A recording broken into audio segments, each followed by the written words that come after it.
Tendre Père, Dieu Tout-Puissant, nous te disons merci. Merci, cher Père, de nous avoir réunis autour de toi, autour de ta parole ce soir. Et nous voulons bénir ton Saint-Nom. Nous voulons élever ton nom, élever ta Seigneurie, ta royauté. Toi, le Roi des rois, le Seigneur des seigneurs, Jésus-Christ de Nazareth, notre Dieu, notre Père.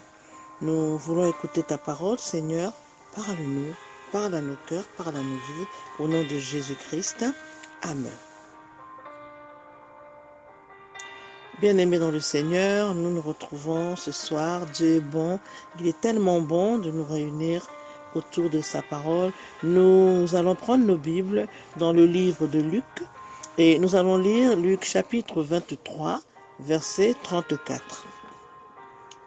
Je lis au nom de Jésus-Christ.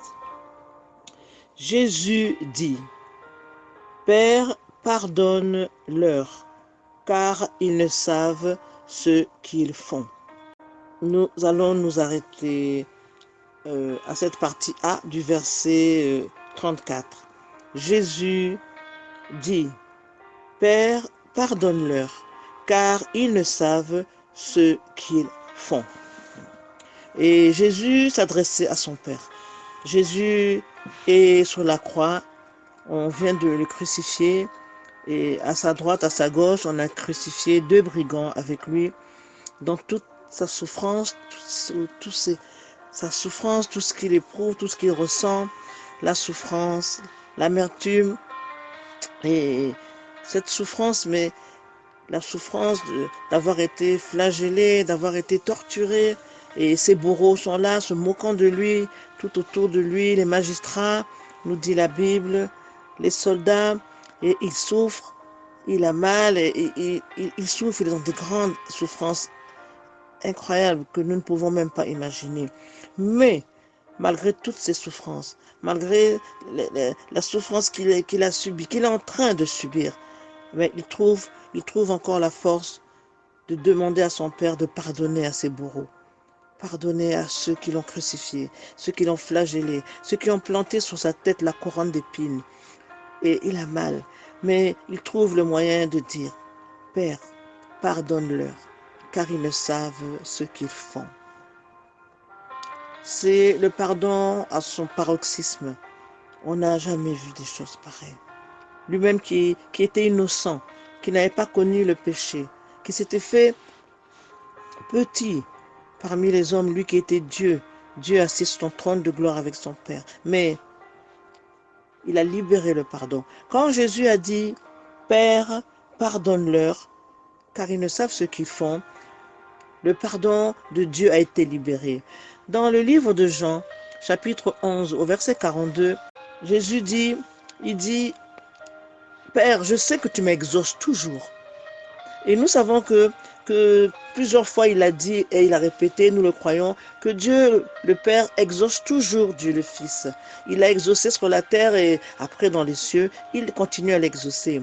Alors quand Jésus a demandé à son Père de nous pardonner, de pardonner à ses bourreaux, de pardonner aux hommes qui l'ont crucifié, aux hommes qui l'ont maltraité, qui l'ont injurié, qui ont craché sur lui, ben, quand il a dit « Père, pardonne-leur », le Père a pardonné parce qu'il exauce toujours le Fils. Le Père exauce toujours le Fils. Bien-aimé, ce soir nous allons parler du pardon. Du pardon, et j'ai intitulé cette exhortation « La puissance du pardon de Dieu ». Il y a une grande puissance dans le pardon de Dieu. Et cette puissance a été libérée là, sur la croix du Calvaire, quand Jésus a demandé à son Père de pardonner. « Père, pardonne-leur. Pardonne-leur, Père. Ils ne savent ce qu'ils font. » La puissance du pardon a été libérée. La puissance du pardon a été libérée et Dieu nous a fait grâce pour toutes nos offenses. Pour toutes nos offenses. Dans le livre de Colossiens, chapitre 2, verset 13, la Bible nous dit que vous qui étiez morts par vos offenses et par l'incirconcision de votre chair, il vous a rendus à la vie en nous faisant grâce pour toutes nos offenses. Dieu nous a fait grâce pour toutes nos offenses. Les offenses d'hier, les offenses d'aujourd'hui et les offenses de demain. Ça veut dire que tous les péchés que tu as commis hier et tous les péchés, les offenses, c'est le péché. Les péchés que tu as commis hier, que tu as commis aujourd'hui et ceux que tu commettras encore jusqu'à la fin de ta vie terrestre ont déjà été pardonnés. Le pardon a été acquis au prix des larmes de Jésus, au prix des souffrances de Jésus. Mais quand il a dit, Père, pardonne-leur, car ils ne savent ce qu'ils font, la puissance du pardon, Dieu a libéré la puissance du pardon. Et nous vivons maintenant dans le pardon de Dieu pour tous ceux qui ont accepté Jésus-Christ comme Seigneur et Sauveur dans leur vie. Nous sommes pardonnés. Tous les péchés que tu vas commettre, je dis bien, jusqu'à ce que tu quittes cette terre, jusqu'à ta mort, sont pardonnés. Dans Romains chapitre 8 au verset 1, il est dit qu'il n'y a plus de condamnation pour ceux qui sont en Jésus-Christ. Plus de condamnation. Tous les péchés ont été pardonnés, selon Colossiens 2,13. Les péchés d'hier, d'aujourd'hui et ceux de demain. Tu n'as plus à craindre. Tu n'as plus à vivre dans la culpabilité. Tu n'as plus à vivre dans un péché conscient. Tu n'as plus à vivre dans un péché conscient parce que tes péchés ont été pardonnés. Père, pardonne-leur, car ils ne savent ce qu'ils font. Et ce jour-là, le Père a libéré, le Père et le Fils ont libéré la puissance du pardon pour tous les hommes qui viendraient à Jésus-Christ, qui viendraient le reconnaître comme étant Dieu et comme étant le Fils de Dieu, et ont donné leur vie pour eux sur la croix du Calvaire, pour que leurs péchés leur soient pardonnés. C'est un acquis. Le pardon est disponible. Le pardon est disponible à tout moment de nos vies pour tous ceux qui demanderont pardon. Ainsi donc, parce que le pardon est disponible, nous pouvons maintenant demander pardon sans cesse. Dans le livre de 1 Thessaloniciens 5, 17, il est écrit « Priez sans cesse ». Prier sans cesse, c'est aussi demander pardon sans cesse. Sans cesse, nous devons demander pardon. Pardon, pardon, pardon, sans cesse. Nous devons demander pardon à notre Père parce que le pardon est déjà disponible. Il a été disponible quand Jésus a dit à son Père sur la croix du Calvaire, « Père, pardonne-leur. Pardonne-leur car ils ne savent ce qu'ils font. » Le pardon est disponible, bien-aimé. Dans le Seigneur, le pardon est disponible. Ainsi, si tu as tort, tu demandes pardon. Si tu as raison, demande pardon. Si tu as froid, demande pardon. Si tu as chaud, demande pardon. Si tu es grande, demande pardon. Si tu es petit, demande pardon. Le matin, demande pardon. Le midi, demande pardon. Le soir, demande pardon. À minuit, demande pardon. À midi, demande pardon. Pardon, pardon, pardon. C'est ça que Dieu nous demande, de demander pardon sans cesse. Priez sans cesse.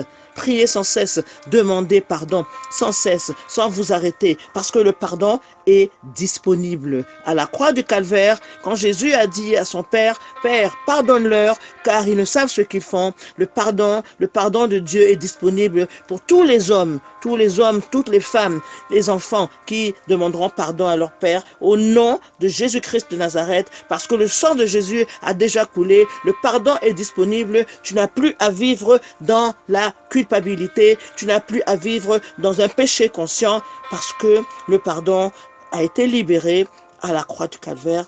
Père, pardonne-leur, car ils ne savent ce qu'ils font.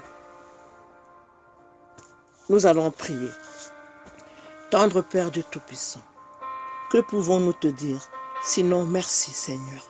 Merci de ce qu'aujourd'hui encore, tu nous rassures, tu nous confirmes que, selon ta parole, le pardon pour nous, pour tous nos péchés, le pardon qu'Adam et Ève avaient commis dans le jardin d'Éden, et jusqu'à tous les péchés que les hommes commettront jusqu'à la fin de leur vie terrestre, le pardon est disponible.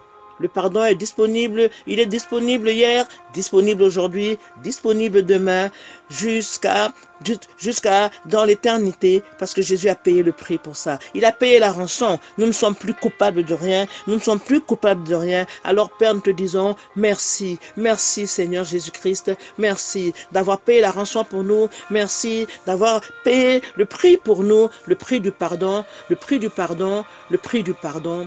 Au nom de Jésus, ainsi nous avons prié. Amen. Amen. Amen.